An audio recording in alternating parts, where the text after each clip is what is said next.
Әхсән Баянов. Яшьлегемне эзлим.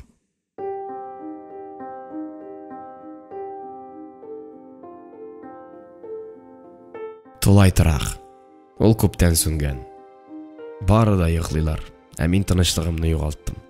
Тышта, тәрәзә артында тимер чыбыклар февраль җиленнән бук кадәр дә әче тавыш белән чинамаса, өстәге одеял булай ук юка булмаса, бәлки мин дә онытыла алыр идем, ләкин юк. Гарлыгы да, билгесезлеге дә җавапны кимерә. Шыдар әмәл юк. Бүлмәдә тавыш ишетелә. Көчсезләрне рәнҗетүдән курыкма, югыйсә үзеңне рәнҗетерләр. Синнән булмай, яши алмайсың син, булмай. Менә кемнәр фәлсәфәсе икән ул. Менә кемнәр тарата икән аны. Ә мин ничәмә ел инде аңламый йөрим.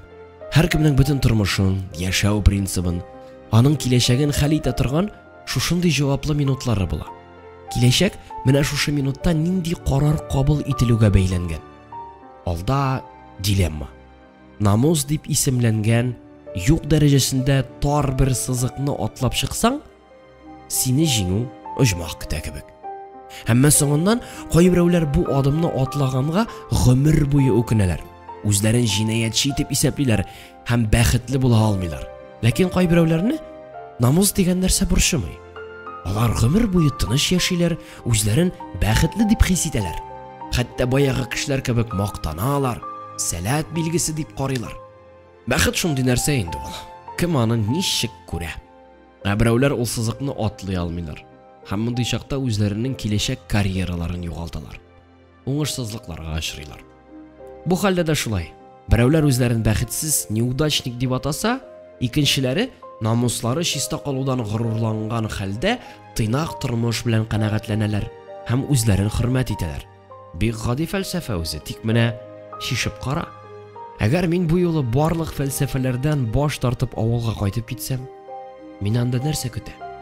Юнәлешләр буталды. Хәзер мин үлчәшеп кире якка китәчәкмен. Синнән булмай. Минемчә була. Хәтта алай җиңелрәк. Мин моны исбат итә дә алыр идем. Мин сезнеңчә яши алыр идем.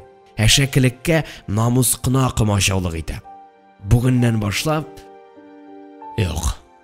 Синнән булмай. Булмай. Шулаймы? Сез миңа перчатка ташладыгыз. Рәхим итегез. Мин аны кабул итәм. Лена хәбәр китерде. Кайсыдыр бер шәһәрдән аның туган тиешле бер апасы кайткан. Элек ире белән торган квартираларында, 2 бүлмәле әйбәт квартирада хәзер башка семья яши ди. Ниндидер закон нигезендә ул шушы квартирасын кайтарырга хокуклы. Йөреп караган апасы тик эш чыгара алмаган. Лена тотынса, ул аны башкарып чыга инде. Ничек итеп эшли торгандыр, мин анысы белән кызыксынмадым. Булдыра алгач, карасын инде үзе дидем. Лена менә шундый эшне әйләндереп чыгарды. Әмма теге семьяның өйне ташлап чыгасы килми. Аңлашыла билгеле, кыш өстеннән кем чыгып китсен? Гомумән, кыш көне кешене квартирадан чыгару тәртибе юк. Шулай да Лена җаен тапкан. Сире үзендә. Соңыннан алар апасы белән Домоправка мөрәҗәгать иткәннәр. Домоправ катнаша хәзер. Бер көнне мин дә анда булырга, ярдәм итәргә тиеш булып чыктым. Бик нык үтенде Лена. Икәүләп килеп тә җиттек. Зур гына агач өй, артык күптән дә салынмаган ахрысы, бүрәнәләре иске түгел. Капка төбендә безне бер хатын көтеп тора иде. Кыска гына, сары гына, юан гына хатын. Танышыгыз, Сәмига апа. Шушы буламыны инде кияүебез? Жүләрләнмәле диде аңа Лена. Яш гомер чәчкә вакыт, әрәм итмәгез, рәхәтен күреп калыгыз. Менә квартирага гына кирип урнашыйк әле. Менә дигән итеп тормыш кырып җибәрербез. Мин әниегез урынында булырмын, идәнен юармын, суын ташырмын, бәбиегез булса багармын дигәндәй. Сәмига апа, сез нәрсә дидем мин кызарып һәм аптырап Ленага карадым. Сәмига апа дигәнебез телгә беткән нәрсә икән. Лена телгә килгәнче тагын тизеп китте. Нинди уяты бар инде аның? Менә кызык. Дөнья булгач, бәбие дә булыр инде аның. Сездән генә калмаган. Тагын нәрсәләр сөйләп ташлаган булыр иде Сәмига апа, белмим, ләкин безгә артык тыңлап торырга туры килмәде. Урам пышмагыннан Домоправ дигән агай күренгәч, ул үзе тынды. Ашык капкадан өйгә уздык. Бер ишектән ике семья йөри икән. Аны ачып кергәч, тар гына коридорга тагы ике ишек чыга. Берсе уңда, берсе сулда. Без уң як ишектән кирдек. Исәнмесез дип башлап домоуправ сәлам берде. Җавап кайтаручы булмады. Хуҗа кеше ишек янындагы өстәлдә бәрәңге ашап утырган җиреннән шак кына кузгалып куйды да, безгә усал караш ташлап, орчык төбәхәтле генә бәрәңгеләрен әрши бирде. Буйга бәләкәй, юантык, киң битле, зур гына авызлы ир кеше. Икенче якта 6-7 яшьләрдәге ике кыз бала бүредән курыккан колыннар шикелле әниләре янына сыендылар. Әниләре идән юган җиреннән туктап, башын күтәрде, аннары бүреләргә шөмерәеп караган ябык атны хәтерләтеп, арткарак чигенеп куйды. Мунчаласын идәнгә ыргытып, итәкләрен рәтләде, кызларын кычаклап хәрәкәтсез калды. Аның күзләрендә гаҗәпләнү катыш тынгысыз сорау, чакырылмаган кунакларның максатын сизү, нәфрәт, ачыну, үзгәләнү барысы да бергә тупланып, әйтерсең, аңа үзен яклау коралы булып әверелгән дә, ул безне кисәтә, чигенергә, аннары ишектән үк чыгып китәргә боера. Кызлары ике яктан кысып кочаклаган хәлдә аналарыннан ялварып сорый: "Тизрәк бу баскынчыларны куып чыгарырга", ди. Балалар да бөтенесен аңлый, сизә. Тик алар йөзендә нәфрәт юк. Алар әле кешеләрнең нинди катылыкларга сәләтле икәнлекләрен белмиләр. Аларда безне куып чыгарырга тырышу юк. Алар үзләрендә әле көч сизмиләр. Аларда бары бер генә хис: курку. Ә хуҗа үзе безнең кергәнне бөтенләй сизмәгән исәпләргә тырышып, һаман шул орчык төбәхәтле бәрәңгеләрен әршеп, авызына каба. Ах, бу бәрәңгеләр! Учреждениеләрдә, завод, фабрикаларда, уку йортларында ул чакталарны һәр төргәктә, һәр өстәл астында очратырга мөмкин иде. Әле дә ярый, шул бәрәңге бар. Минем тулай торакта калган бәрәңге. Юк, минем уй читкәрәк китте бугай. Менә абзый тора бит синең каршыңда. Хәле бәлки синекеннән шак кына яхшырактыр. Юк, аның семьясы бар. Син бер үзең. Мөгаен синең хәл аныкыннан җиңелрәктер, бәлки. Ләкин монда мәсьәлә булай куелмаган. Хәзер син килдең. Теләсәң, теләмәсәң дә син оккупант. Синнән ризалык, фикер сораучы юк хәзер. Алданрак уйларга кирәк иде. Ә хуҗа әйтерсең безне күрми. Гүя шул юл белән без килгәнне инкар итү юлы белән мәсьәлә хәл ителә. Юк, хәл ителми. Ул аны мөгаен үзе дә сизә. Ул өйдә тору вакытын шулай минутларга, секундларга булса да суза, озынайта. Тып-тын. Беркем кыймылдамый. Чүлмәктән бәрәңге алганда чыккан ишетелер-ишетелмәс шыпылдау, бәрәңге чәйнәгәндәге күңелсез шәпелдәү, тагын күпмегә сузылыр бу шомлы тынлык. Бәлки миңа бөтен дөньясына төкереп чыгып китәргәдер. Юк, бүтән уйланырга вакыт калмады. Тынлыкны Сәмига апа изде. Кара син буларны, әйтерсең ки, безне күрмиләр. Бу сүзне ул домоуправка карап әйтте. Тегесе ни эшлисең? Миңа кушылган дигәндәй теләр-теләмәс кенә сүз башлады. Сезгә гражданин Шаһи Әхмәтов квартираны бушатырга кушып язулар килгән идеме? Җавап юк. Бәрәңге чәйнәү. Күлмәктән бәрәңге кармалап эзләү. Мин сезгә әйтәм, гражданин. Ничә көн срок бирелгән иде? Җавап юк. Домоуправның яңгыравыклы тавышы кабатлана. Сезгә 2 атна срок биргәннәр. Квартира табу өчен. Тыңламагансыз. Сез чит кешеләр квартирасында торасыз. Сезгә вакытлыча биреп торганнар. Бик рәхмәт әйтеп яшәгәнсез. Теге вакытта договорга кулда куйгансыз. Ә хәзер чыгарга кушкач буйсынмыйсыз. Мин сезгә официаль төстә боерам. Хәзер үк бушатыгыз квартираны. Тагын баягы тынлык. Хәүфле. Давыл алды тынлыгы. Домоуправның тавышы хәзер кискенләште. Ишетәсезме? Кемгә әйтәләр? Яхшылык белән тыңлагыз. Ну, хәзер үк. Шуны ишеткәч хатын җан ачысы белән шыелдап җибәрә. Кая китик без шушы семья белән? Кем кертсен безне фатирга? Үзең кертәсеңме? Илтеп куялайса безне үзеңә. Үзе елый, үзе бер токтаусыз сөйли, аңа кушылып балалар әче тавыш белән кычкырып елый. Әни! Һаман шул бер сүз. Сезгә квартира табып бирергә мин не обязан. Син нәрсәгә генә обязан? Кеше куаргамы? Гражданин Шаһи Әхмәтов, соңгы тапкыр кисәтәм. Хәзер үк бушатыгыз өйне. Һәм ул хуҗаның бер кулыннан эләктереп алды, тегесе кычкырырга теләп, "Кыйный алмассаң, мин сиңа хатын-кыз түгел", ә үзе шүлмәген эләктереп ишеккә якынлашты. "Ярдәм итегез аларга", диде Домоправ Сәмигага. Бераз йомшарган, чыннан да ярдәм итәргә теләгән кеше тоны белән. "Әйберләрен чыгарышыгыз", ә үзе һаман ир кешене чыгарырга запланды. Тегесе башта өстәлгә ябышты, аннары ишек яңагына ябышты, аннан да ычкынырга мәҗбүр булмады. Коридорга чыккан чакта нәрсәгәдер абынып, һаман әле кулында тоткан шүлмәген төшереп җибәрде. Бу идәге соңгы ризыгы, соңгы өмете коридор идәненә чәчелде. Ике баласын җитәкләгән хәлдә үкси-үкси хатын да ишеккә юнәлде. Бүлмәдә хәзер без дә Домоправ. "Калганын үзегез карагыз", диде ул. Сәмига ханым өй буйлап бөтерелеп йөри, чыгарып ташларга әйбер эзли, таба алмый. Өйдә аңа эш күп түгел, чөнки киемнәрне чыгарып ташлагач, өстәлне өстерәп куйгач, вак-вак кына 3-4 әрҗә калды. Анысын да тиз тотты Сәмига ханым, аннары идән уртасына басты да бөеренә таянды. "Без монда җан кертербез әле. Торганнар да бит, хәерчеләр, ел буе торганнар. Рәхмәт сезгә, Домоправ иптәш. Кунакка килеп чыгыгыз бер-ике көннән. Без чак кына җыештырыйк, урнашыйк та." "Үзегез карарсыз. Квартираны сезгә тапшырам", диде дә Домоправ чыгып китте. "Бар, Лена, син идәннәрне сөртеп җибәр, күршедән алып тор бидрә, кичкә үзебезнекеләрне китерербез. Бер дә исегез китмәсен, оҗмах итәбез әле без бу өйне. Мин утын ягын карап кирим әле, берәр нәрсә әмәллик бүгенгә. Утынын да кайтарасы булыр, анысы ирләр эше инде аның." Ул миңа карап куйды да чыгып китте. Тәрәзә яңагына сөялеп уйга калдым. Нишләп булай килеп чыкты соң әле? Дөрес, бу йортта элегрәк ире белән Сәмига ханым торган, ире заводта эшләгән, йорт шул заводныкы.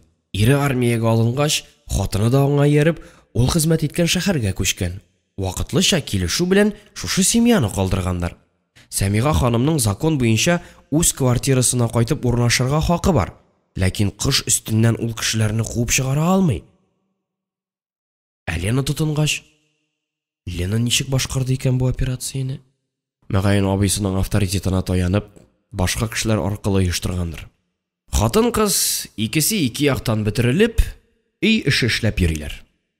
Лена идәнне әйбәтләп юып чыкты, тегесе мичкә якты. "Менә өйдә җылына хәзер", дип сөйләнә Сәмига ханым, "күңел дә күтәрелеп китәр, эшләргә җылы керер. Син, әнисенем, бүген бер кая да китмәссең инде, шушында йокларсың. Югыйсә теге нәмәрсә куып чыгарыр безне." "Китмәбез, апа, китмәбез", дип юата аны Лена минем өчен. Инде миңа да эш кушылды. Сәмига ханым белән икәүләп ерак түгел бер җирдән өстәл һәм урындыклар, тагын кайбер вак-төяк алып кайтырга тиешбез икән. Бәләкәй чана белән алып та кайттык. Өстәлгә кайнар бәрәңге килеп утырды. Юк, бу юлы туң бәрәңге түгел, ырчык төбәхәтле дә түгел, күзгә күренерлек әйбәт бәрәңге. Урталай ярып, кешечә авылдагыча пешерелгән. Парлары чыгып тора. Ашап эчкәч, чыннан да күңел бераз тынычлангандай тоелып китте. Тәрәзә янына килеп, дәреслек укый башладым. Күпме утырганмындыр, бер мәлне ишек артында кемнеңдер сүгенүе, дөп-дөп баскан аяк тавышлары ишетелде. Китаптан аерылырга, тавышка кулак салырга туры килде. Теге абзый бит, Шаһи Әхмәтов. Озак та көттермәде, ишекне киереп ачты да кыргыйларча акыра-акыра кулларын бутарга кереште. "Кәмәлә, нинди батырлар мине куып чыгардылар? Хәзер мин сезнең үзегезне адәм көлкесе итеп чыгарам. Марш моннан! Хәзер үк үкчә күтәрегез минем өемнән. Кемнәр бар монда? Сыпырыгыз бөтенегез!" Лена куркып минем кул башка сыенды.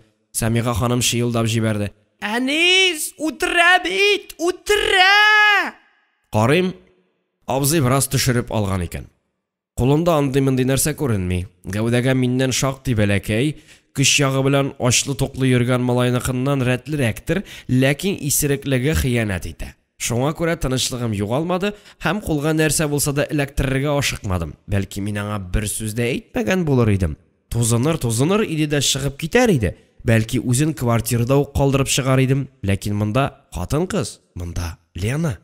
Әгәр дә мин бу исереккә бер сүз дә әйтмәсәм, аларның миннән кул селтәүләре, булдыксыз, җәбәгән, куркак бәндә дип нәтиҗә чыгарулары бар. Егетлек дәрәҗәсен сакларга кирәк мондый чакта. Шулай туры килә.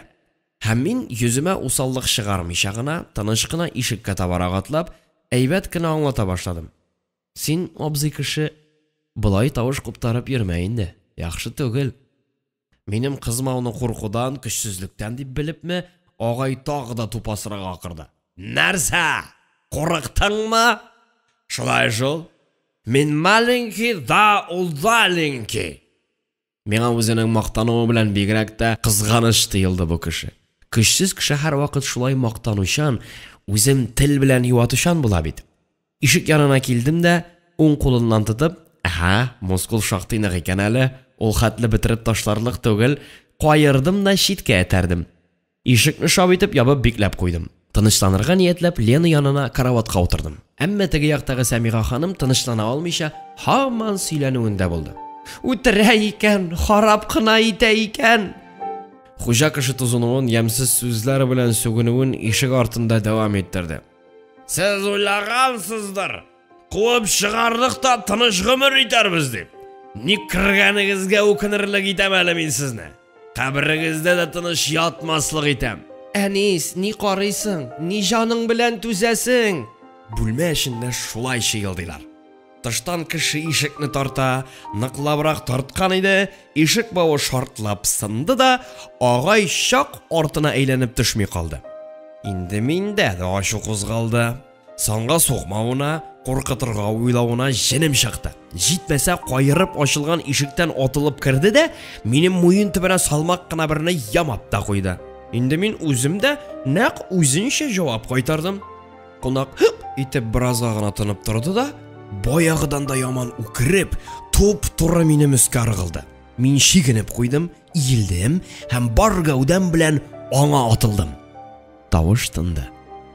Күтәрелеп карасам, абзый кеше туп-туры басып, шак каткандай тик тора. Аннары ул бераз гына нәрсә эшләптер маташты да, тышкы ишеккә таба ук атлады һәм шуның белән аяк тавышы бөтенләй тынды. Өстеннән авыр йөк төшкәндәй сулап, Лена миңа «Молодец» дигәндәй сакланулы караш төбәде. Тегесе исә карап кына калмады, мактау сүзләре үк яудырды. Менә ичмасам егет, мондый ир белән яшәү дә рәхәттер. Минеке бер җибегән иде шунда, чиратсыз әпи генә дә ала белмәс иде. Торыр иде чиратында, торыр иде. Аның алдыннан бер нәмәгә яраксыз хатыннар чират бозып үзләренә дигәннәрен алып китәләр, ә ул тора да тора. Шундый йомшак адәм иде. Сезнең ирегез үлдеме? Юк, фронтта. Иде дип сөйләшәсез. Фронттагысын белмисең инде. Хатынның йөзендә үз иренә карата нинди дә булса якынлык, сагыну, һич югында ихтирам итү галәмәте күрмәгәч, үземә таныш түгел кешегә кызгану хисе тугандай булды. Менә мин кемнәргәдер үчләшеп, шушы кешеләр тәртибе буенча яшәячәкме икән инде? Күз алдында әле генә тавышсыз, тынсыз чыгып киткән кеше, аның белән бергә җансыз куян, оялары туздырылган кош балалары, кемдер үзенең кушу алу кагыйдәсе шикелле үк гади фәлсәфәсен кабатлый. Көчсезләрне рәнҗетүдән курыкма. Үзеңне кимсетерләр. Нинди гади, ләкин аңлау өчен никадәр кыен. Кемнәрнеңдер яшәү принциплары, холыклары, гадәтләре, бәхет турындагы төшенчәләре, үй җиһазлары, ниһаять белемнәре, культура дәрәҗәләре. Кытышкыч. Бер киреп шумсаң, әйләнеп чыгармын диме. Дөнья минем өчен икегә бүленгән. Моннан берничә көн элек сызыкның бер ягында торсам, хәзер исә менә икенче ягына чыгып барам бугай. Хәер, әле башы гына. Күз күрер, бәлки бүген генә ямсыз тыелгандыр. Карап карыйк, түзеп карыйк. Бүтән җиргә барыбер юл юк ич. Тынычлан иптәш һәм сөйгәнең күзләренә кара. Алар сине яратып ышкынланалар. Киләчәк бәхет турында хыялланалар. Мәгәен. Сине яраткан күзләр. Ә син аны үпкәләтмәкче буласың. 2-3 көннән ул иркәләп синең муеның асылыначак та әйтәчәк. Без синең белән шундый әйбәт яши башларбыз. Күчеп кил безнең өйгә, Ничек инде ул күчеп? Сәмига апа әйтә, ул синең икеләнүеңне сизеп тынычландырырга тотыныр. Күчмичә кунакка гына килерсең. Якын кешеләр белән җыелып танышу, аларның сиңа карата фикерләре, синең аларга карата впечатлениең нинди булыр? Киләчәк турында уйласак, шунсыз булмас бит. Син үзең ничек уйлыйсың? Ә син үзең бу хакта башыңа да китермәгәнсең. Туганнар, дус-ишләр белән? Әйе, без караклар түгел ич в конце концов. Кімнен қорқырға? Қорықмасақ та керекми. Ник? Қонақларға йөрерлек вакыт та юк, кием дә юк дидем мин сәбәп табылуга куанып. Соңгы көннәрдә ничектер Лена белән очрашудан курка ук башладым. Бу мәхәббәтнең дөрестлегенә шик төште. Бу мәхәббәт минем үзем якларга тиешле кешеләр белән көрәшергә мәҗбүр итә. Ә перчатка ташлаганнары читтә кала. Берничә көнлек Фәйзи агайларда булган очрашу хәтергә килде дә, анда Шәймине тагын күрермен төсле тоелып, тагын шул өйгә бардым. Әлбәттә Шәйми кайтып киткән, ә Лена шунда иде. Үпкәләгән. Шәймине монда күргәнгә хәтле үк инде җилем табып, баянның мехларын рәтләп беркеткән идем. Хәзер сүз берекмәгән арада шуны тикшереп, уйнап карарга булдым. Шул арада Фәйзи абзый да кайтып керде. Бер көнгә усаллыгы җилгә ашкан, елмаеп кына тора. Баянны ныклап уйный башлауга күршеләр дә керде. Соклану сүзләре ишетәм. Халыкның күңеленнән чыккан, ләкин миндә һәрберсе дистәләгән вариант алган озын көйләр, аннары салмак бию көйләре, аннары бөтен нечкә ашкынулары белән атаклы Карабай, соңынтын авыр чорның үз тавышы, су буйлап, нәрсә генә уйнамыйм, күңелдә барыбер ниндидер канәгатьсезлек сизәм. Төзәлсә дә, баян элекке кебек түгел. Шул ачудан шып токталып, баянны карават каргыттым. Тыңлаучылар аз гына гаҗәпләнделәр бугай, ләкин күзләрендәге күренер-күренмәс яшьләрне сөртә-сөртә авыр сулап таралдылар, бер сүз әйтмәделәр. Минем йөрәкне авырттырган әши югалту хисен ахрысы сизмәделәр. Әйе, элек күңелне иркәләгән моңнарны мин баян телләреннән тапмадым. Күпме эзләдем, күпме тырыштым. Югалар. Фәхимәгә булган беренче тойгыларым кабынган чакта, Лена белән беренче очрашулар вакытында яңгыраган моңнарны баян чыгара алмый хәзер. Телләрен тикшереп карадым, әйбәт кебек, тынны да күп чыгармый хәзер. Ә тавыш? Чит тавышлар, шиелдәүләр. Ләкин хикмәт баянда түгел, хикмәт үземдә бугай. Шунысы куркынычлы да аның. Бала чагымны, яшьлегемне, мәхәббәтемне, киләчәкнең иң якты көннәрен баглаган музыка. Кайчандыр бөтен җанымны үзенеке иткән Бетховен инде читләште бугай миннән. Читләште.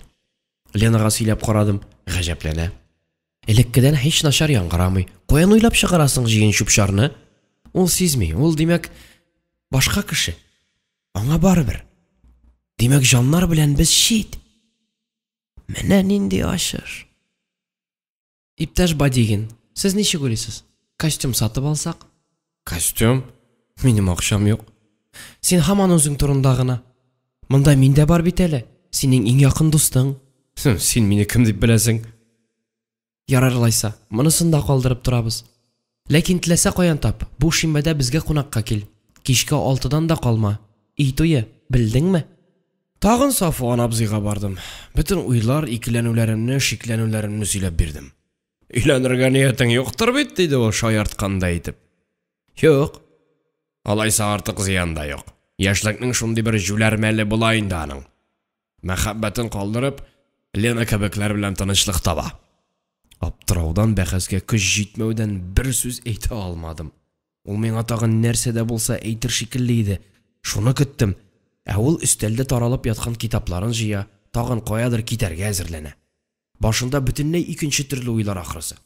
Менә ул карават астыннан чемоданнарын чыгарды. Мин озакламый кайтып китәм. Бу авыррак әйберләрне озата торырга кирәк. Авылдан килгәннәр диде. Уку биттеме инде сезнең? Калды шунда 10-15 көн. Кайткач кем буласың инде? Анысы бездән тормый. Кая кирәк, шунда куярлар. Заманы шундый, сайлана торган түгел. Каяда булса кайтасың ич. Шул үзебезнең колхозга, анда көтәләр. Эш шактый таркалган. Миңа туры килер инде. Кем бар тагын? Озакламый мин дә кайтам. Килмит кырыс күзләрен миңа төбәде. Ә синең өчен кем укыр? Тагын җавап бирмәдем. Шунда ук үзе өстәде. Һәр кемнең үз эше. Укыйсың икән укы, лучше килмәскә иде бөтенләй. Мин сине җибәрмәскә дә тырышкан идем.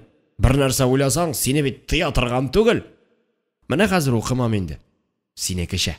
Бу вакытта бүлмәдә Шәйминең мин бер көн күргән агасы булса өстәп куяр иде.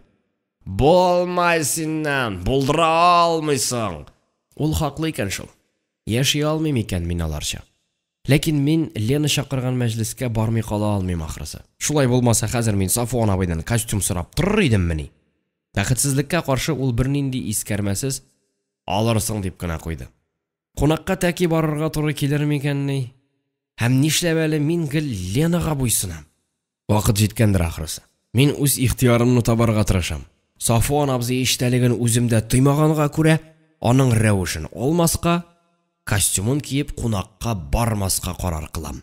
Ләкин алдашу, вәгъдә үтәмәүне гариплек саныйм. Фикернең ни өчен үзгәргәнен Ленаның үзенә әйтергә кирәк. Кызганычка каршы фикер мәҗлескә чакырылган көнне генә өлгерде. Бер генә чара кала. Барырга, Ленаны чакырып кына чыгарырга да аңлатырга һәм кирмәскә. Ләкин чынлыкта бөтенләй икенче төрле килеп чыкты. Дөрес, башта бик җайлы иде, ишекне ачуга нәкъ миңа кирәгенчә каршыга Лена үзе килеп чыкты, ләкин ул минем бернинди аңлатуларны тыңларга җыенмыйча, төймәләремне ычкындыра ук башлады. Куталынды, килмисең дип торам. Гимнастеркадан икәнемне күргәч, бөтенесен аңлады. Менә ничек? Ләкин син курыкма. Мин ничектер сизенгән идем. Менә бу бүлмәгә кер дә тиз генә алыштыр өстеңне. Юк, мин хәзер юыным әле. Кара инде анысын, пожалуйста, тизрәк. Санга санап килгәннәр, нинди зур кешеләр. Һәм ул ашыгып кунаклар җыелган бүлмәгә кереп китте. Мин күршеләргә кереп, мәҗлес хакына алар бер бүлмәләрен арендага биргәннәр, юынып кына бетергән идем, тагын Лена килеп җитте. Хәзер монда кил инде менә. Шкафтан плечикларга рәтләп куелган күлмәк һәм костюм чыгарды. Күрәсеңме? Министрлар гына кия торган костюм. Син салкын судан чиркангандай читкә тартылдым. Күп сөйләнмә. Прокатка гына алдым. Акчасын үзең түләрсең. Көчләп диярлек күлмәкне салдырды. Майкага текәлеп карады. Каралган икән майкаң. Үзеңдә инде, әйтсәң телең каламыни? Юган булыр идек. Ну ярый, ки шуның өстенә генә. Шактый каралган майка өстеннән өр-яңа ак күлмәк киеп куйгач, иштән ни киелгәне беленерлек түгел иде. Иң мөһиме тышкы як. Кап-кара галстук та тагып куйдык. Кызганычка каршы ул да, мин дә бәйли белмибез икән. Аны Лена залга кирип, кемнәндер төенләтеп чыкты. Аннары Лена җилтерәтеп мине көзге янына китереп бастырды. Яле, каралы, танысыңмы үзеңне? Юк, танымыйм. Бу мин түгел. Ул мине култыклады да залга алып кирип китте. Ни булса, шул булыр. Йөрәк дөпелдәп тибә, әйтерсең мәҗлескә түгел, суярга алып баралар. Алдарак утыручылар белән кул биреп исәнләштем. Гаҗәп дәрәҗәдә шибәр һәм солидный кешегә кул бирдем. Абый, дип таныштырды Лена. Тәннәрем исселе суыклы булып китте. Апа, дип таныштырды Лена абис янындагы үзе кебек үк матур, нечкә гәүдәле сары хатын белән. Абысының иптәше икән. Сөйләшүләре, үзләрен тотулары бөтенләй безнекечә түгел. Әллә ничек, тәкәббер дә түгел. Үзләре тыйнак, шул ук вакытта дәрәҗәләрен онытып җибәрмәүләре дә сизелеп тора. Сеңелләренең ничек яшәвен күрергә килгәннәр. Сагыннан билгеле булганча, Лена белән Сәмига апа алар килгән көнгә туры китереп җыйганнар икән мәҗлесне. Тагын кемнәрнедер таныштырды Лена. Бераз ярагырак утыручыларга сузыла башлаган идем, колагыма пышылдады. Җитәр, җыелган мәҗлестә кул биреп күрешмиләр дип туктатты. Безне абый булачак кешеләр каршына дип, озынча өстәлнең икенче ягына утырттылар. Күңелдән куркыныч шик узды. Әллә безнең туйга әйләндерәләр инде өй туен. Минем тирәдә генә утырган хатын ипи үрелеп алган уңайга иренең колагына пышылдады. Нинди яшь малайны харап иткәннәр. Яшь малай дигәнне ошатмыйча, усал карап куйдым. Кызлар белән йөрерлек кешегә, малай, харап иткәннәр? Ничек? Мәҗлесне башлыйбыз туганнар, диде авызы колагына җиткән Сәмига апа. Кем дә булса беренче сүз әйтсә, мин үзем тел белмим. Шушындый күп сөйләшә торган апаның тел юклыктан зарлануы мәзәк тоелды да елмаярга мәҗбүр булдым. Ата урынындагы кеше сөйләсен. Әйе, шуннан башлана инде ул, диештеләр мәҗлестәгеләр. Шулай ул туганнар. Тегендә кешеләр кан түгә, һәлак була. Ә монда яшьләр дип сүз башлаган иде Ленаның абыйсы. Кемдер гаепләмәгез инде яшьләрне мондый чакта дип каршы төште. Шушы урында ниндидер хәерсез алдану сизеп, сискәнгәндәй урынымнан кузгалганда идем. Ничектер уңайсызландым һәм әдәплелек төслерәк бер хискә буйсындым. Юк, яшьләрне тиргәрлек эш күрмим мин. Аларның намыслары чиста. Нидән куркырга? Киресенчә, бик символлы хәл бу. Безнең гаскәрләр тегендә Берлин капкасын дөмбердәтәләр, монда мәхәббәт. Димәк, тормыш логикасы шундый. Тормыш тукталмый, ул дәвам итә, ул җиңәчәк. Үлемне яшәү җиңәчәк. Беренче тостны менә шул сүз белән, шуны истә тотып эчәргә теләр идем мин. Һәр төрле нәрсәнең яшәве җиңү өчен. Гөрләтеп кул чаптылар. Әйдәгез күтәрдек кунаклар, диде Сәмига апа да колагына аша елмаеп. Беренче тостан соң гадәттәгечә ашый-ашый сөйләшү башлана. Кайсылары көннәрнең бердә җылынмавын азарлана, кемдер соңгы яңалыкларны хәтерләтеп куя. Шулай бераз утыргач, Ленаның абыйсы белән апасы торып бастылар. Кунаклар, бик нык гафу үтенәбез, безне көтәләр. Бармыйча ярамый. Сез күңелсезләнмичә генә дәвам итәрсез инде. Мин ышанам, әйбәт башланган эш әйбәт бетәр.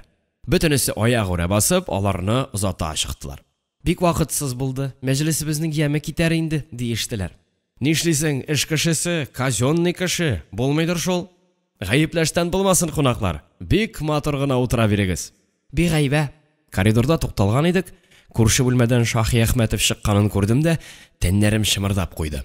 Тагын кызмача. Ул һаман шушы өйдә тора икән әле. Ике семья күпме балалар белән сыйышканнар, җитмәсә, мәҗлес ясарга Леналарга бер бүлмәләрендә биреп торганнар. Бар бит киң күңелле яхшы кешеләр. Ә без? Әгәр син көчле икән, сиңа киң күңелле булу җиңел. Киң күңеллелек күрсәтү көчсезләр өчен кыен. Әгәр көчсез кеше олы җанлылык күрсәтсә, бу аның өчен батырлык. Ихтирам итәргә кирәк аны. Ә без? Шаһи Әхмәтов безне генә күргән иде, китәсе җиреннән борылып, тагы акырына башлады. Ха! Сезмени әле бу? Безне куып чыгарып, хәзер бәйрәм итәсезме? Молодцы! Кыланып калыгыз, озак бара алмассыз. Кеше каны эчеп ерак китеп булмый ул, белеп торыгыз.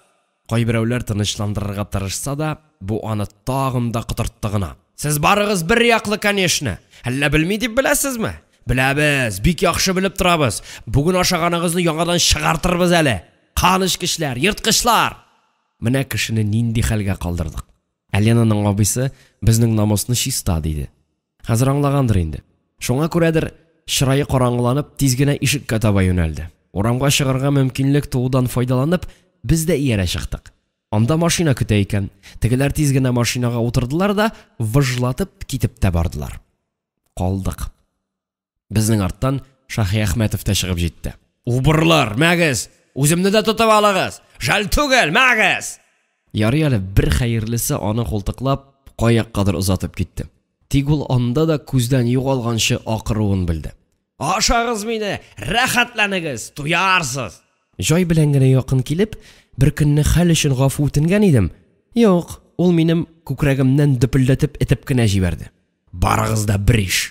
Бу кадәрле дә кайгылыкны мин беренче тапкыр күрә идем. Ул миңа шулай тәсир итте. Кичнең бөтен яме, бәлки ул ям булмагандыр да, шәлпрәмә килде. Шулай да өйдәгеләрнең моңа бер дә истәре китмәгән икән. Алар ашау эчүләрен беләләр. Безне шатлыклары эшләренә сыймагандай кочакларын җәеп каршы алдылар. Яшьләр керде, яшьләр! Штраф! Валлаһи штраф! Штраф шуннан да бик кирәк иде. Лена белән рюмкалар чәкештергәч, мин йотлыга ичеп җибәрдем. Тиз генә утырдым да, ачуымны тыя алмыйча баянны сыздырдым. Сөйләшүләр җанлана төште, шау-шу, җыр купты. Егетебез гармунчы икән ләбаса. Әйттер әйдә җәмәгать, бала Мишкин киенә. Безнең былай утыруга бөтен дуслар сөенә. Безнең былай утырудан дошман гына киенә. Сезнең арбага утырылган икән, әйдә, сезнеңчә булсын. Мәгез сезгә бала Мишкин дим иштән генә. Казна костюмын киеп, шит баянда сәер көйләр. Әйттереп кал, сиптереп кал, әйдә. Күпмедер шулай акырышкач, бию көенә күчтем. Әйдә, басалы! Кемдер сызгырып куя, кемдер аяк дөпелдәтә. Ата улны, ана кызны белмидиләр мондый чакта. Кунаклар, тагын берәрне рәхим итеп җибәрегез әле. Безнең Сәмига кодашабыз, иллаунганда инде. Әллә яшь хатынлыкка рәхим иттерәсеңме? Кем? Габделбарый? Әбәү, җирбит, ни сөйлисең агайыны башың белән? Дип кычкырды Сәмига апа. Монда агайы энесе калмады инде. Бөтенесе мәтәлде диясем килде. Көй тоқталды. Тағын бір-ике рет арақы көтәрделәр, шуннан соң сулу алырга кайсы кая таралышты. Сизәм, хәмер дигәнең минем дә башка киткән икән. Өстәвенә арылган да бугай, эчтәге әрнү дә. Мин башымны баян өстенә салып, оеп киткәндәй булдым. Бүлмә кинәт тынып калды. Шылт иткән тавыш та юк. Ишетәм, 2-3 хатын-кыз һәм ир кеше минем барлыгымны исәпкә алмыйча Лена белән безнең хакта сөйләшә башладылар. Мине исерек дип беләләр әллә? Хатын-кыз тавышы. Гөбедән чыккан төсле калын тавыш. 1-2 көн элек кенә күргән идем бу егетне. Впечатление создавать итмәгән иде. Нинди шибәр егет икән киенеп җибәргәч. Ирләр тавышы. Тамак кырасыны китерә торган гыжгылдык сопрано. Каян алды икән шундый кыйммәтле костюм? Гөбе тавышы. Кызык син, каян алсын? Абыйлары соң? Ир кеше тавышы, сопрано. Егете табылгач, костюмын гына табарлар. Гөбе тавышы. Егетте башлы икән чукынган. Нинди нәселне карамакчы бит. Бер дә миңа өйләнми. Ир кеше тавышы. Менә күрдәтер, бик зур начальник булачак бу малай. Күрерсең. Министр булгач, ишек шакып кына керә башларбыз әле. Акыллы егет. Төпле егет. Ул вакытта үзем турында нинди кимсеткеч сүзләр әйтелгәнен ныклап сизмәгән идем. Шулай да нәтиҗәгә килә алдым. Юк, булай ярамый. Моңа шик куярга кирәк. Салмак кына башны күтәрдем дә тегеләрнең күзләренә карадым. Тулы гәүдәле ирдәүкә купец хатыннарына тартым хатын. Ябык кына озын ир шырамтай. Мин аларның күзләренә туп-туры карап, өсләренә баргандай салмак кына атлый бирдем. Алар янында шибәр генә бер кыз да булган икән, ул куркуыннан кычкырып җибәрде. Ой! Ой! Әйтерсең, кемдер кагылган, ялгыш кына аягына баскан. Алар бер-берсенә нидер әйтергә телиләр, тик мин бар, тыелып торалар. Тыелмагыз, тыелма. Иң мөһимен, иң тиешлесен, иң дөресен әйттегез. Рәхмәт сезгә. Яшәсен гайбәтчеләр. Каударланып, бая шишенгән бүлмәгә килдем.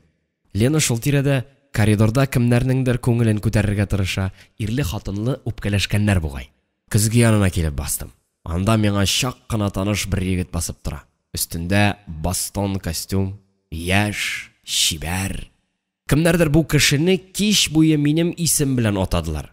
Ләкин бу мин түгел. Бу алдакчы, кара йөз. Ул үзендә Ленаны да алдамакчы була. Бу бөтенләй башка кеше, җир бит.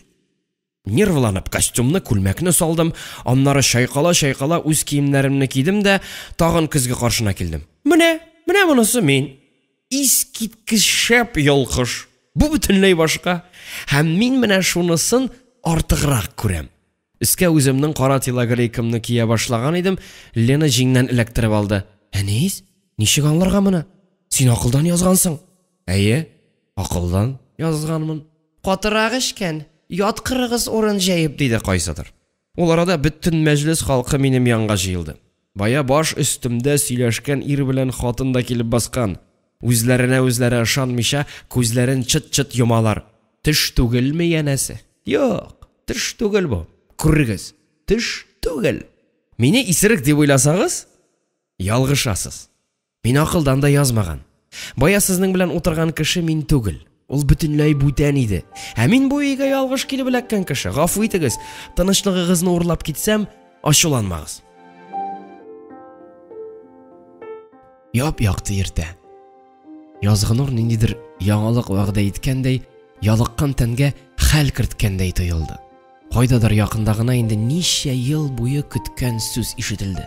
Сугыш биткән. Безгә таныш кочаклашулар, кычкырышулар, күңелгә чыкмаслык урнашып калган бер агай. Белмим, ни өчен килгәндер ул базарга, нишләп йөргәндер, ике аяксыз, тәгәрмәчле такта өстендә утырган килеш, куллары белән җирне этеп, үрмәләп йөри. Сугыш биткән дигән сүзне ишетүгә ул шундук кычкыра да башлады. Әйләнчек шикелле бөтерелә кычкыра. Биткән! Сугыш биткән! Бөтен бер базар шаулый. Ә мин бер нәрсә дә ишетмим, беркемне күрмим. Бөтен аңым шул кешенең сөенеченә кушылып киткән. Шатлык. Ай, бу шатлык. Кемнеңдер эндәшүен сиздем. Янымда безнең техникумда математика укытучысы үземнән дә ябыграк бер абый басып тора иде. Күпме сорыйсың ипиңә, диде ул. Ипи кайгысы калган идеме соң ул вакытта? Сугыш беткән, хәзер бер нәрсә дә кирәкми. Акча бирмәгез, абый. Булай гына алыгыз, дидем мин аңа ипине сузып. Сугыш беткән. Укытучым бу хәбәрне инде ишеткән булган, күрәсең. Артык үзгәрмәде. Миңа гына ишетелерлек итеп, "Юк әле, сугыш бетеп җитмәгән", диде дә кесәмә күпмедер акча салды. Мин аның артыннан аптырап карап калдым. Баягы аяксыз кешегә карадым. Ул хәзер бөтен базар буйлап тәгәрәп йөри. Сугыш беткән, бөтен шау-шуны аралап, күңелгә уй керә. Юк әле, бетеп җитмәгән. Станция. Эшелоннар. Аларда солдатлар, танклар. Сугыш бетеп җитмәгән. Ә минем килешәсе килми бу сүз белән. Үземне көчләп ышандырам, беткән. Хәзер инде элекке максатларны яңартырга, кайбер эшләрне яңадан башларга мөмкин булыр. Поездлар. Пассажир поездлары. Алар миңа кирәкми. Аларга түләргә акчам юк минем. Товар йөртә торган, таш күмер, цемент, агач төялгән вагоннар. Минем урыным шуларда. Җаен тап та, хәерле юл. Төнге поезд мине каядыр очырта. Кая? Уйлана торгач төшендем. Яшерен, үземнән дә яшерен диярлек сирем бар икән ләбаса. Консерватория. Әйтерсең, анда мине көтәләр. Әйтерсең, хәзер яз түгел, ә мин юлга чыгарга тиеш булган көз.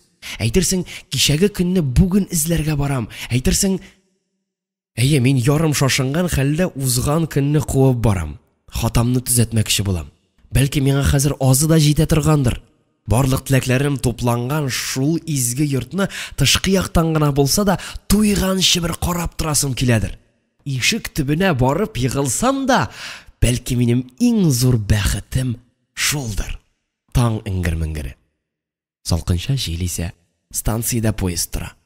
Километрга сузылган озын состав буферлары бер-берсенә бәрелә дә, баштан ахырга таба металл тавышлары шыңгырдап йөгерә. Браматларга сигнал бу. Милиция күргәнче, вагоннарның берсенә сикер. Сигналга буйсынып, буш, ачык вагонга мин дә утырам. Ул арада артымнан чайкала ике кеше менде. Поезд кузгалуга алар минем янга килеп тә җиттеләр. Поезд барышын тизләтә, юлдашларым салып алган икән, телләре көрмәкләнә. Килеп җитүгә берсе өстемдәге телогрейка итәген капшап карады. Ничек уйлыйсың, Митя? Минем фуфайкамы бу? Әллә охшаган гынамы? Юк, охшамаган. Синең фуфайкаң үзе инде бу, ди икенче исерек һәм тимәләрне шыкындыра да башлый. Мин моны бөтен гәүдәм белән бәреп итеп җибәрәм дә, читкә тайпылам, сикермәкче булам. Әмма күрәм, поезд шактый тизләп өлгергән. Уйлап торырга вакыт юк һәм юл читенә ыргылам. Бернинди авырту юк, шундук икенче вагонга сикерәм, монысында тыныч. Беркем дә юк.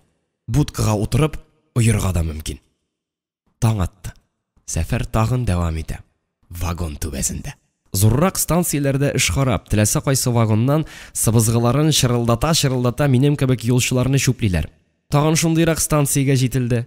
Поезд туктау белән кире якка төшеп, алгарак сыпырдым. Монда эләкмәсәң дә яңадан утырырга җай табылмаячак. Поезд кузгалганчы милиция һәм тимер юл эшчеләре сагалап кына тора. Бераз җәяүләп китүең хәерлерәк. Юлда йөгереп утырасың. Тәҗрибә бар инде.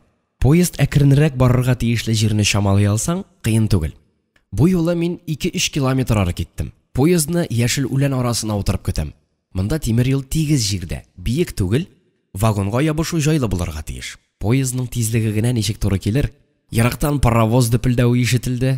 Йөрәк үзе дә дөпелдәп куйды. Утырып булса ярар иде дигән уй ярсытып, ашкындырып тора.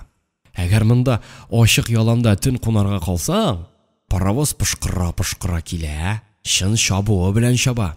Кемнәрнедер куркытып, кемнәрнедер кисәтеп, бөтен көченә кычкыртып куя. Бу тизлек белән килгәндә, димәк, утыру хакында хыялланырга да ярамый. Төтеннәрен тузгытып чапкан шул поездда карап, 1 секунд эчендә катгый карарга килдем. Ничек кенә булса да утырырга. Әйтерсең, каядыр ашыгам. Әйтерсең, мине кайдадыр көтәләр. Әйтерсең, барыбер түгел. Әйтерсең, күз алдыннан вагоннар җемелләп уза башлады. Поезд чаба, аның артыннан мин чабам. Мине вагоннар уза тора, җай юк. Үземне үзем белештермәслек дәрәҗәдә ярсыйм һәм шапкан атның ничек ярсыганын аңлап алам. Бу вакытта вагонга бәрелеп изелү, тәгәрмәчләр астында үзгәләнеп калу мөмкинлеге дә куркытмый. Әйтерсең, курку дигән нәрсә минем өчен бөтенләй юк. Һәм мин ыргылам. Юк, подножкага эләгә алмадым. Тормоз янындагы бер тимергә эләгеп асылынып калдым. Кул менә хәзер ышкыныр да бөтенесе бетте.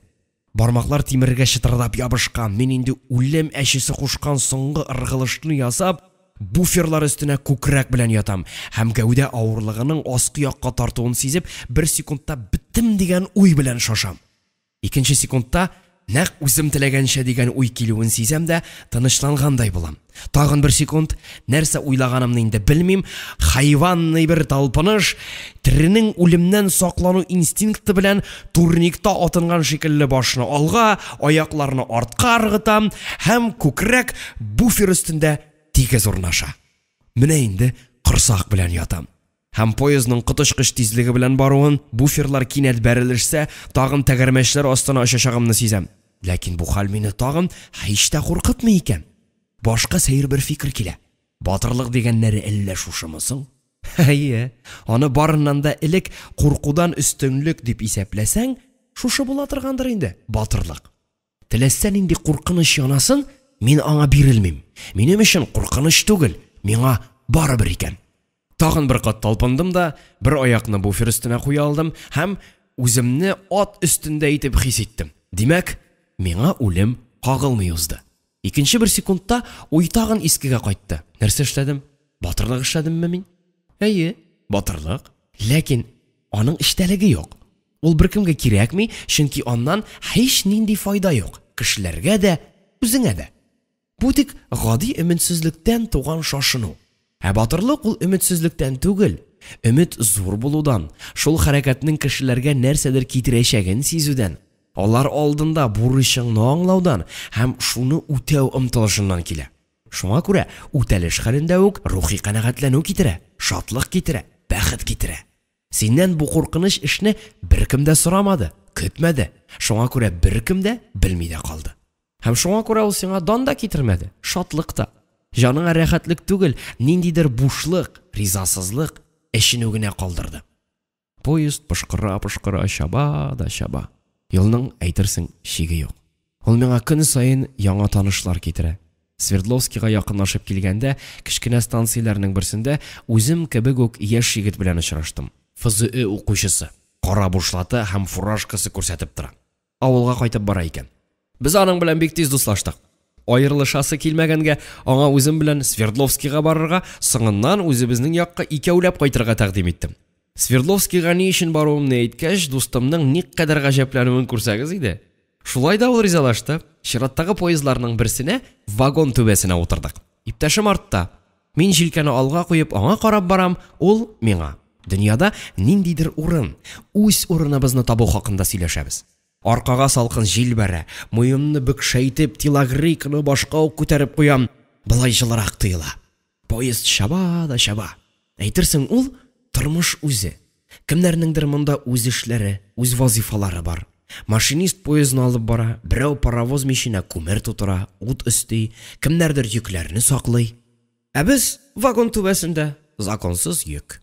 Ягылып калсак, безне беркем дә юксынмас, сизмәс иде. Уйланып барган җирдән кинәт юлдашым әче тавыш белән кычкырып минем өскә ташланды. "Иел!"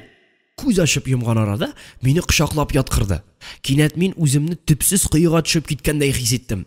Тирә-як дөм караңгы. Борынга төтен кирип тончыктыра. Ютәллим, үрсәләнәм. Юлдашым шуны сизеп миңа эндәшә. Аның тавышы җир астыннан килгән кебек. "Башыңны яшер, куфайкаң иченә, капла!" Бу тоннель икән. Гыйфрит авызы төсле. Моннан 3-4 минут кына элек шул авыздагы тимер бетон ныгытмага бәрелеп, минем баш поезд астына тәгәррәргә тиеш булган. Ә очраклы дустым аны саклап калды. Бары 1 секунд. Әгәр шул секунд булмаса, кеше гомере. Нинди очраклы гына хәл икәнсең син. Иртәнге сагат 10 тирәсендә поезд ниндидер тау тизмәләре итәгенә урнашкан бер станциягә тукталды. Бәлки безнең файдагадыр. Тамакка капмаганга инде тәүлектән ашкан. Якын тирәдә бәлки нәрсә булса да табарбыз. Кисәдәге вак-төяк акчаларны җыйнап, базарга барып килергә булдык. Юлдашымның кулында чемодан, аңа күренеп йөрергә ярамый. Хәзер эләктерәләр. Һәм мине сизмәскә мөмкиннәр. Кулда бер әйбер дә юк. Поездның кузгалырга нияте барлыгы сизелми. Киттем базар эзләп. Тимер юл буйлап чакрым чамасы җир атлагач, сулга тайпылдым. Шуннан да базарга охшаган бер урын бар. Шунда икебезгә икешәр пәрәмәч, бәрәңге пәрәмәче алдым да иптәшем янына ашыктым. Ул ашыккан. Минем килеп җитүне минуты белән көтә. Алдарак тимер юл буенда күзгә ике кеше чалынды. Аллы-артлы киләләр. Берсенең кулында чемодан, кечерәк буйлы, икенчесе милиционер түгелме соң? Якынлаша төшкәч, алдагы кешенең кара бушлаты, физиө, фуражкасы аерма ачык күренде. Шул бит минем юлдашым, эләккән малай. Ул үзе дә мин килгәнне күреп алды. Артка борылып сыпырсаң, милиционерның игътибарын гына җәлеп итәрсең һәм качып та котыла алмассың. Аннары юлдаш егетемнең дә пәрәмәчне бирмәскә теләде дип шикләнүе бар бит. Аларга каршы атлыйм, кулда пәрәмәчләр, иптәшем аларны күреп алды.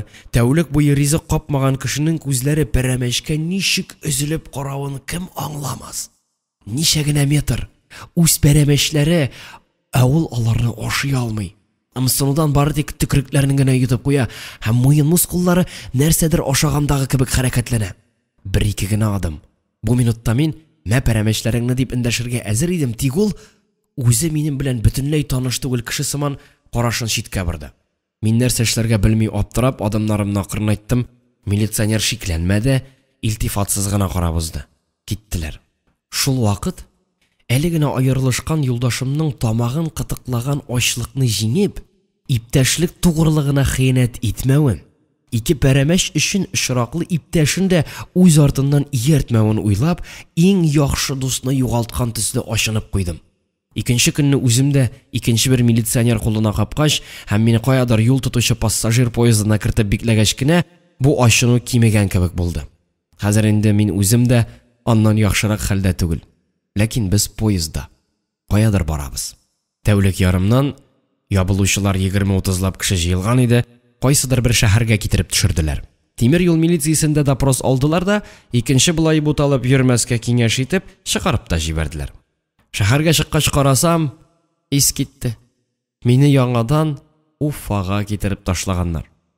Әйе, узган көнне бер эш кындырсаң, аны яңадан куып җитәрмен димә икән. Теләсә нинди тизлекләр дә ярдәм итә алмыймын ди чакта. Консерватория. Мин аның йортын гына да, тышкы ягын гына да күрә алмадым.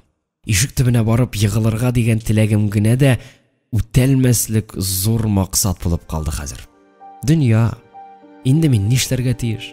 Әйдәгез, мин нишләргә тиеш хәзер? Кем әйтә аны, кем? Алдашулар төрлечә була. Мин аларны күп күргәнмен икән. Менә тагын бер очрак күңелгә килде. Миңа 17 түгел, ни бары 3 яшь. Кояшлы якты көн. Киянтә чиләк алып апам суга китте. Мин аның белән барырга телим. Көт дип кычкырам, су буен карыйсым, дөнья күрәсем килә. Тик апам мине аңламый. Бала адымына барырга, җәфаланырга теләми. Монда да мин кирелек эшләп ташлаган күрәсең. Апам китсә, мин дә калмаганмын. Саз юлы буйлап, Тирес буаны узып, урманга юл тотканмын. Чишмә ягына түгел, бөтенләй икенче якка. Томанлы гына хәтерлим, ул вакытта урманның эчендәрәк ниндидер участок киртәләр белән уратылып алынган иде. Мин шуның эчендә булып чыктым. Урап йөрим, ары китәм, бире киләм, кая барсам да шул киртәгә килеп чыгам. Минем башта ничектер өйгә кайту омтылышы да юк. Каядыр барырга, куркыныч җирдә калмаска тырышу инстинкты буенча гына үрсәләнеп йөгерәм. Йөгерәм, атлыйм, йылыйм. Менә күк күкри, яшел, яңгыр, урман ичи гел су. Ә мин һаман йөрим. Күпме йөрелгәнен соңыннан үземә әйттеләр. Төшлектән кояш батканчы. Кояш баткач өйдә мин юклыгы беленгәч, әни эзли чыккан, бәхетемә каршы шушы урманга килгән. Ярактан ыңгырашкан, елауга охшаган тавыш ишетеп, минем янга ашыккан. Ә мин киртәгә сөялгән дә хәлдән таеп, елау тавышын бер көйгә кабатлап тик торам икән.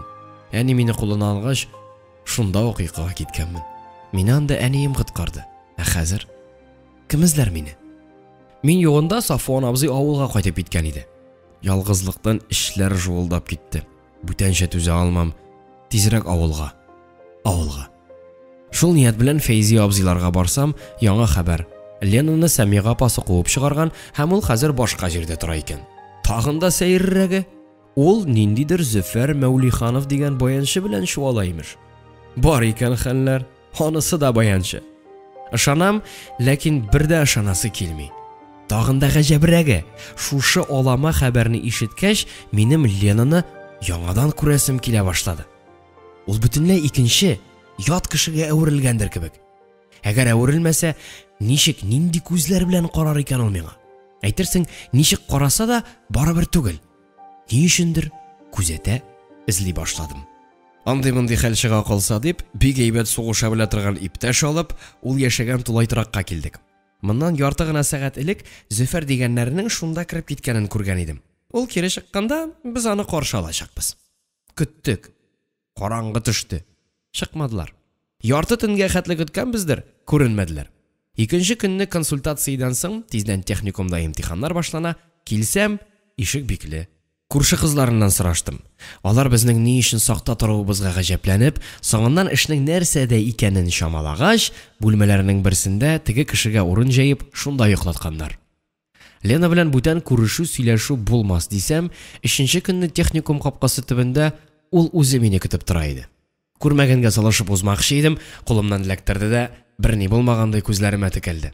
Ә мин кузгалдым, калдырып киттем. Ул тагын куып җитеп мине култыклады. Силтәп атаргамы дигән идем, арттан бергә укыган иптәшләрнең күзәтүен сизеп тындым. Һәм дус кешеләрчә каядыр бергә атлап киттек. Шактый вакыт сүзсез барылды. Сизәм, хыянәте өчен гафу үтенмәкче Лена. Әйдә, анда сөйләшергә мөмкин диде ул гаепле тавыш белән, һәм шәһәр бакчасына ымлады. Нәрсә хакында? Бар сөйлиселәр. Кригәле, соңгы тапкыр. Соңгы тапкыр дигәч, тыңладым. Кирдек. Тып-тыныч бер пышмакка килдек. Ул утырды, мин басып торам. Әйтәлә, Әнис, әгәр теге көнне без сезнең каршыга чыксак, син миңа кул күтәрә алыр идеңме?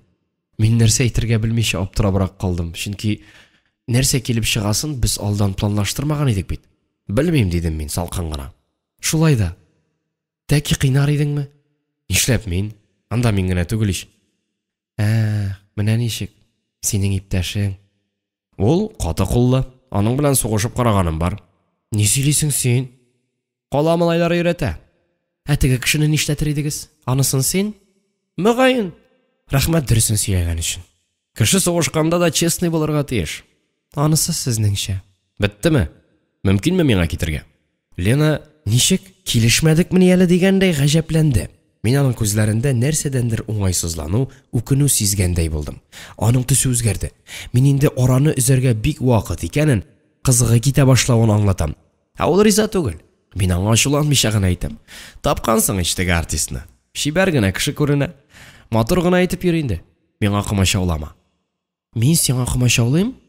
Әйе. Лена әрнүен яшермичә бөтен гәүдәсе белән бәреште, кулларын иреннәренә китерде, башмагын үрсәләнеп тешләде. Сүзне озакка сузмас өчен китә башладым. Ул кинәт әши итеп кычкырып җибәрде. Китмә! Мин ни булды икән дип аңа борылгач, ул өстәргә ашыкты. Тагын бер минутка. Һәм ул мине кочаклап алды. Мин аның кулларын ычкындырам, ул тагын кочаклый.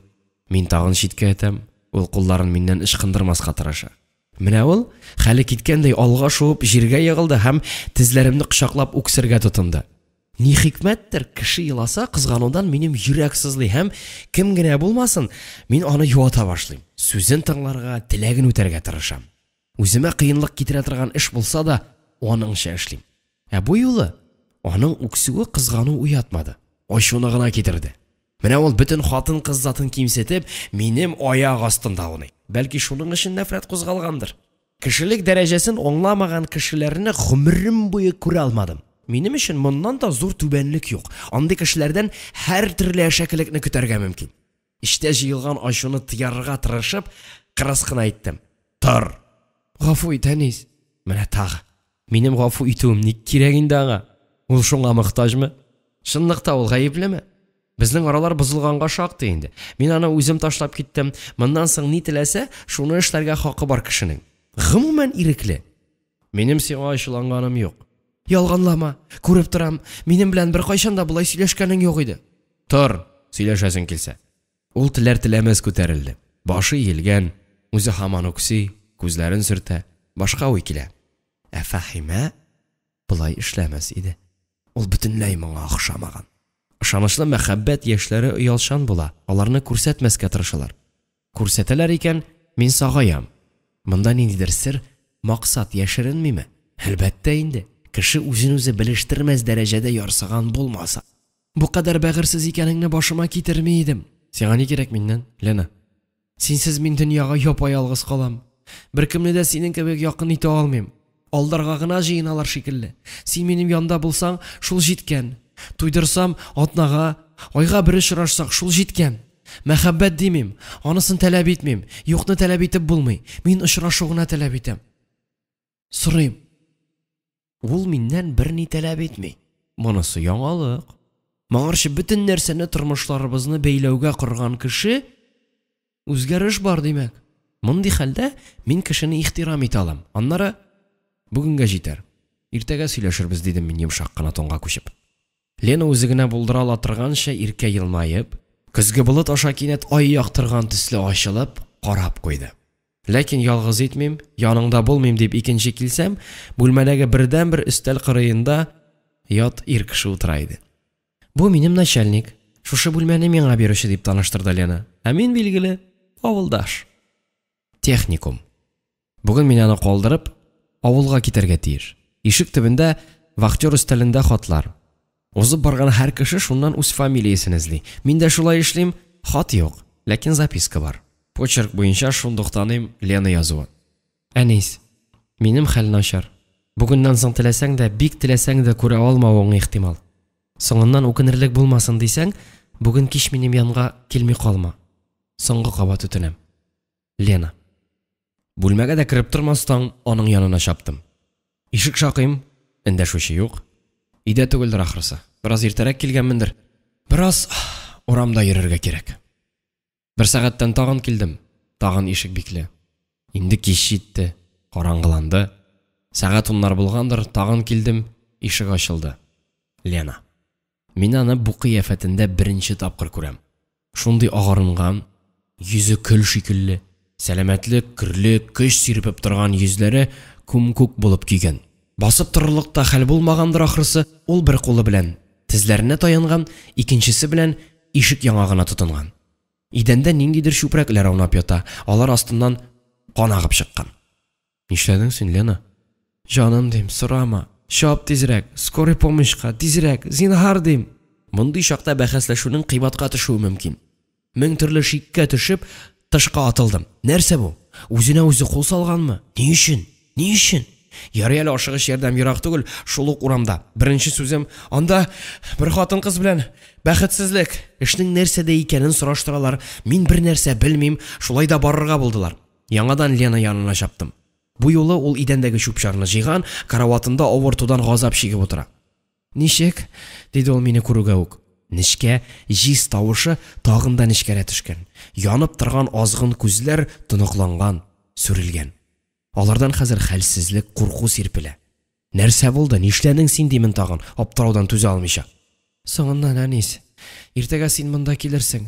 Ачкыч күршеләр дә булыр, сорарсың. Ник? Соңыннан аңларсың. Ул арада ишек шакыдылар. Врач һәм сестра, ике хатын-кыз. Алар керүгә Лена тагын миңа эндәште. Килми калма. Харап итә күрмә, ишеттеңме? Гомергә онытмам. Хәзер чык. Ни булды сезгә дип сорады врач. Хәзер ул чыгып китсен инде, диде Лена мине күрсәтеп. Аннары тагын миңа карады. Бар, тизрәк, акыллы бул. Мин ишекне ябуга алар нәрсә хакындадыр сөйләшә башладылар, ә мин акылдан язган кеше шикелле нәрсә эшләргә түгел, нәрсә уйларга да белмичә капка төбенә тукталдым. Машина янында. 3-4 минутта үтмәгәндер, Ленаны җитәкләп алып та чыктылар. Машина янында мине күргәч, Лена куркынып эндәште. Син нишлисең монда? Нишләп китмәдең? Сине андый-мондый хәлдә каян эзләргә? Ничек табырга? Мин сине үзем табармын, диде ул машинага күтәрелгәндә. Шап итеп, машина ишеге ябылды. Мотор гүләргә тотынды, һәм машина күз ачып йомганчы күздән югалды. Аңлый һәм аңлата алмаслык табышмак шишелмичә, мине төн буе диярлек йоклатмыйча газаплады. Шуңа күрә соң торылды. Мин уянганда бүлмәдә беркем дә калмаган иде диярлек, кайсы юынырга, кайсы ашка, ашханәгә таралышкан. Тиз-тиз юынып, ипи капкалагач та инде дәрескә түгел, Лена квартирасына ашыктым. Сезнең чит кеше өенә үзе юкта кергәнегез бармы? Бик сәер һәм катлаулы хис били анда күңелне. Кеше дөньясына керүең аермачык сизелеп тора. Бөтенесе монда синең иркеңдә. Сиңа кеше үз өен, юк, өен генә түгел, үз тормышын, үз күңелен ышандырып калдырган. Син бу дөньяда үзеңне ничек тотарсың? Ышанычны аклый алырсыңмы? Әллә бөтен нәрсәне таркатырга, куелган нәрсәләрнең тәртибен бозарлык саксыз кыланырга җөрьәт итерсеңме? Мин шундыйларны беләм, алар чит бүлмәдә көн-төн эшәргә, урам кунакларын чакырып, алар белән кәеф сафа сөрергә, хуҗага тиешле ихтирамны таптарга мөмкиннәр. Мин Лена бүлмәсендә нәрсәгә карарга, нигә тотынырга белмичә, шактый вакыт хәрәкәтсез тордым. Сизәм, бу дөньяга минем ихтирамым бар икән. Чит дөнья, тик ул миңа таныш, якын. Идән чипчиста, карават матур, пөхтә җыелган, 2 урындык, һәр кайсы үз урынында. Бәлки икенче урындык минем өчен генә куелгандыр, ләкин анда миңа утырырга насыйп булмады. Аятлар, ниһаять, күзем өстәлгә төште. Анда бер кагаз кисәгеннән башка берни юк. Кай арада өлгергән ул булай җыештырырга? Хәлсез килеш. Кагазны карыйм. Юк, бу кагаз генә түгел икән. Бу документ. Йөрәк документы. Күрәсең, ул авыру хәлдә түгел, элегрәк язылган. Йотлыга укырга керешәм. Әйтерсең, мин укымыйм, әйтерсең бүлмәдә аның үз тавышы. Үлем килүе ихтимал чакта да курыкмаган батыр тавышы ишетелә. Кадерле дустым, минем өчен синнән дә якын кеше юк икән. Мин шуны бүген генә белдем. Гаҗәп. Уйлап утырдым. Кемгә яза алыр идем мин бу хатны? Юк, мондый серне синнән башкага әйтерлек түгел. Мин аны бары сиңа гына әйтә алам икән. Мин сине моңарчы борчымам, сиздермәм дигән идем. Вакыты җиткәч, бөтенләй икенче төрле хәл ителде. Үзеннән үзе. Уйлый торгач аңладым. Моны синнән яшерү файдасыз. Бигрәк тә минем исән калмау мөмкинлеген уйласаң. Ниһаять, син үзеңә кагылган нәрсәне, үзең гаепле эшне белергә тиештер ләбаса. Сиңа әйтергә батырчылык итми йөргән нәрсә шул. Менә 3 ай инде мин үз ишемдә синең мәхәббәтеңне, синнән күчкән тере бәхетемне, син бүләк иткән үкенечле бәхетсезлекне күтәреп йөрдем. Синең ул хакта уйламавыңны, уйларга да теләмәвеңне сизгәнгә күрә, син булай да читләшергә, ташларга җай эзләгәнгә күрә генә әйтми түзгәнмендер мин моны. Менә хәзер белдең инде. Син нәрсә уйларсың, нәрсәләр кичерерсең? Юк, күз алдына китерерлек хәлдә түгел мин. Син мине тиргәячәксең. Мин сине бары шул хәлдә күрәм. Менә мин вәгъдәмдә торам. Хәтерлисеңдер, син бернидән курыкма, мин сиңа тагылмам, комачауламам дигән идем. Булай булгач, син миңа артык үпкәләмәссең, тиешле бәямне бирерсең, ихтирам итерсең. Шулай бит. Хәзер инде моңа исәп тотар өчен минем бөтен нигезем бар. Әгәр исән калсам, син мине элеккегә караганда ныграк яратырсың дигән өмет туды миндә. Күрәсең, мин кичкенә булса да тәвәккәллеккә барам. Законга каршы эш, җинаять эшлим. Врач икәнлеге дә шик астындагы бер кешегә үземнең гомеремне тапшырам. Ул миңа ниндидер дару бирергә тиеш. Әгәр файдасы тимәсә, үзе шушы бүлмәдә операция ясарга тиеш. Миңа бу куркыныч та түгел. Барыбер түгелмени? Бөтенесе мәхәббәт хакына. Таләп итсәң, моннан катлаулырак һәм кыенракларны да кичерә алыр идем. Хуш, достым, булган начарлыгым өчен гафу ит. Синең катылыкларны мин көнендә үк кичерә бардым. Лена. Мәхәббәт һәм җинаять. Анда Лена һәм мин катнашкан һәм бәлки менә бу урындыкта башкаларның утыруын үз күзләрем белән күргәнем бар. Шулай булгач, әлеге хатның тәгаен миңа язылырга тиеш булганлыгына ничек ышанып бетим? Ничек? Тик карашыкны мин куарга тиеш, куарга. Ни булса да, бүген безнең бәйләнеп торган бөтен нәрсә юкка чыкты. Бүтәнчә булай дәвам итә алмый, югыйсә бер фаҗига тагын да зурракларын китереп чыгарырга мөмкин. Үзең теләгәч, мин моны әлбәттә әйтәчәкмен сиңа. Мин бу бүлмәдә хәзер артык тора алмыйм. Лена, монда синең тормышың. Мин монда бүтәнчә кала алмыйм, ишетәсеңме? Бу дөньяда минем өчен түзү мөмкинлеге калмаган дәрәҗәдә тынычсыз, һавасы агулы диясем килми, телем бармый, тик мин сулый торган түгел. Монысы хакыйкать. Синең дөньяң. Менә мин хәзер йозакны алдым, шылтыратып бикләдем, һәм мин аны бәлки бер кайчан да ачып кермәмен. Бу ишек, бу йозак минем өчен бикле торсыннар. Килештекме? Менә шулай. Ачкыч, Мин хат укыган арада күрше кызлар каядыр киткән. Кемгә калдырыйм? Ташлап китәргә ярамый. Һәр хәлдә мин алай булдыра алмыйм. Аны Ленаның үзенә үз кулына гына тапшырасым килде. Гомерлек үкенеч булуы бар. Эх, Лена. Ачкычны кесәгә салганда кулга ниндидер кәгазь эләкте. Пароход билет икән. Мин китәргә тиеш идем бит. Ярактан гудок тавышлары ишетелә. Пароход тавышы. Мин Ленаны эзлим, таба алмыйм. Кайтса кыра алмыйча тилмермәсен дип антымны бозып, көн сайын өенә киләм. 4нче көнне ул өйдә иде. Исән. Шушы минутта минем ничек сөйгәнне белсәгез. Бөтенесен онытып, кочаклап алдым һәм берничә минуттан шуңа үзем дә гаҗәпләндем. Син ничек кирдең? Ачкыч каян алдың? Үзем белән иде берсе. Кесәдән ачкыч алып аңа суздым. Тулай тракка кайтып әйберләрне алдым да баскычтан йөгерә атлый төшеп киттем. Шәһәр белән бәйләнеш өзелгән. Лена белән соңгы сүзләр сөйләшенгән. Аста вахтер ишеге янына җитәрәк бер кыз туктатты. Шим кара чәчләренә модалы прическа ясаткан, озын, төз, гомумән дөрес гәүдәле шибәр генә рус кызы. Дәрес вакытында язу җибәргән кыз. Аннан соң аның белән сөйләшә чират торганыбыз бар. Тик елга якын вакыт узса да, аңлашу мөмкинлеге тумады. Сәбәбе ачык. Йөрәк буш түгел, анда бүтәннәр. Менә шул кыз туктатты мине чыгып барганда. Мөмкинме сине бер минутка? Мөмкин. Исәнме, Валя? Мин синең белән сөйләшергә теләгән идем. Ни хакта дигән юләр сорау шак кына ычкынмады. Бу сүз белән мин аны мыскыл итәчәк идем. Ул да мин дә беләбез нәрсә турында сүз булуы мөмкин икәнлеген. Аңлаганымны, сөйләшергә үземнең дә ихтимал баш тартмаска тиешлегемне, үкенүемне төскә һәм тонга чыгарырга тиеш таптым. Бер дә юкка ник кешене рәнҗетергә? Валя, бездән берни дә чыкмый. Ник соң дип эндәште ул һәм кулымдагы чемоданга кагылды. Мин китәм, Валя. Ни өчен? Мин монда кала алмыйм. Ник? Сәбәпләрен булай гына әйтеп бетерерлек түгел, Валя. Соңыннан консерваториягә, бүтән шәһәргә. Аңлыйм, ул мине китмәскә, калырга үгетли. Ачык әйтмичә, шитләтеп кенә, күзләре белән генә. Ләкин ул минем нинди кыенлык белән яшәвемне башына да китерми. Ул шәһәр кызы, матур киенә, хәлләре бөтенләй икенче. Хуш, Валентина, мин сине онытмам. Яңадан килсәң, мине күрерсең. Һәм ул саубуллашырга кулын сузды. Кулларының йомшаклыгы миңа ни өчендер Фәхимәне хәтерләтте. Техникум. Анда узган кыска вакыт шул очраклы кыз кыяфәтендә узатып калды шикелле.